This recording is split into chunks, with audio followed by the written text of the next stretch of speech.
Mga kababayan, meron pa po tayong mga 2 linggo para maging ganap na batas po yung ratified bill na ipinasa ng Kongreso at Senado. Wala pa pong aksyon dito ang Pangulo. Malapit na pong mag 30 days. Pag di po yan napirmahan, magiging ganap na batas. Titimbangin po natin uli.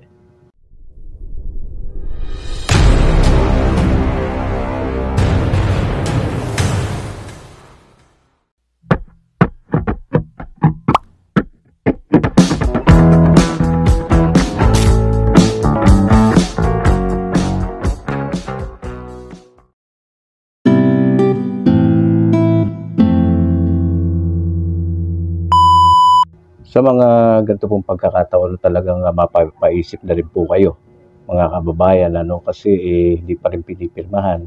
At kung pirmahan man, siyempre magiging ganap na batas. At posible nang matuloy sa 2026 ang BSKE. Pero ang bali-balita, pag pinirmahan daw ng Pangulo, magpipetisyon daw si Atty. Macalintal sa Korte Suprema.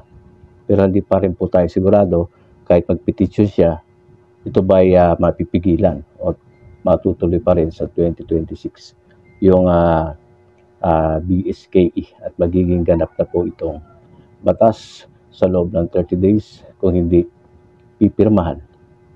At kung pipirmahan man, ganun pa din, magiging ganap na po itong batas at possible 2026. Kaya lang, mukhang lalabas na hindi ito fixed term kasi yung incumbent na nahalal noong 2023 ay hindi masusunod yung 4 years sa kanilang pinapasang batas. Napaka-unfair naman po sa mga nakaupo. Kahit man ako tatanungin nyo, asan yung 4 years?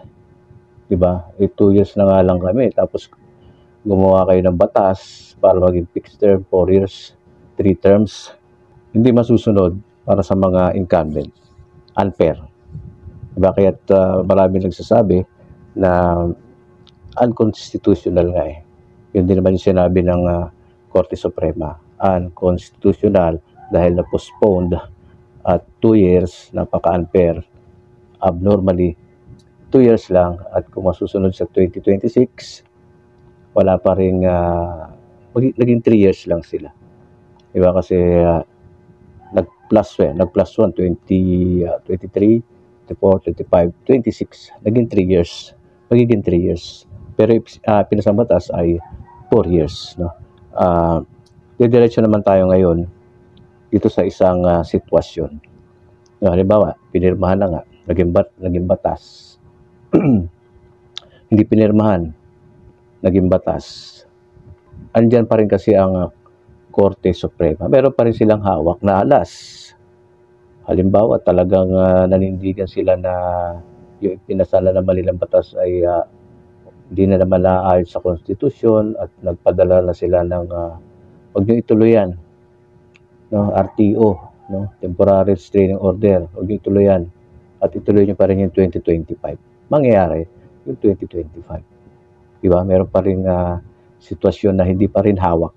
Meron ng panukalang batas. Kasi meron pa rin ruling ang Korte Suprema. Tumitimbang pa rin hanggang sa kasalukuyan itong nasa konstitusyon na dapat ay December 1, 2025. Ayan pa rin ang nananaig hanggang sa kasalukuyan.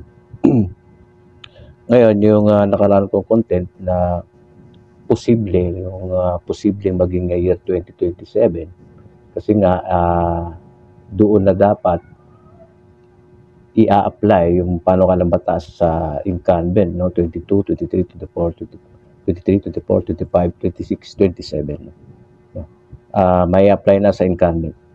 Mapapakinabangan nila yung 4 na taon. Mapopostpone sa 25 at magiging 2027.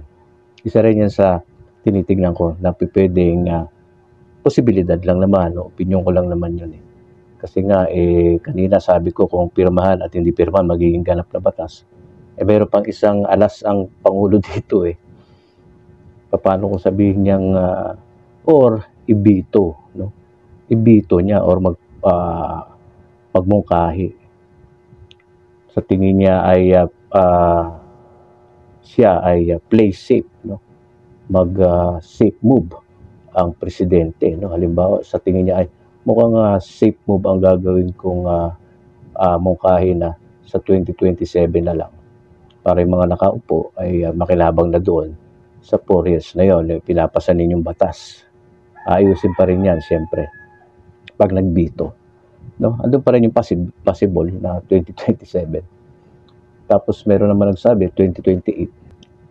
Kung matutuloy yung 2025, 26, 27, 28. Ang problema kasi sa 2028, eleksyon po yun ng pagkapangulo.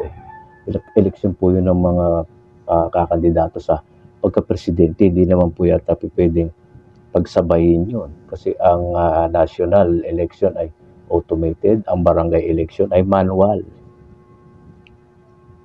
Magkakaroon ng conflict yan at mukhang hindi nila yan gagawin talaga, mga ka-hunters, mga kababayan.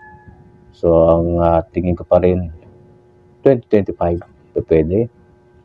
Ilang buwan pa ang lilipas at mayroon pang mga pwedeng mangyari. 26, pwede.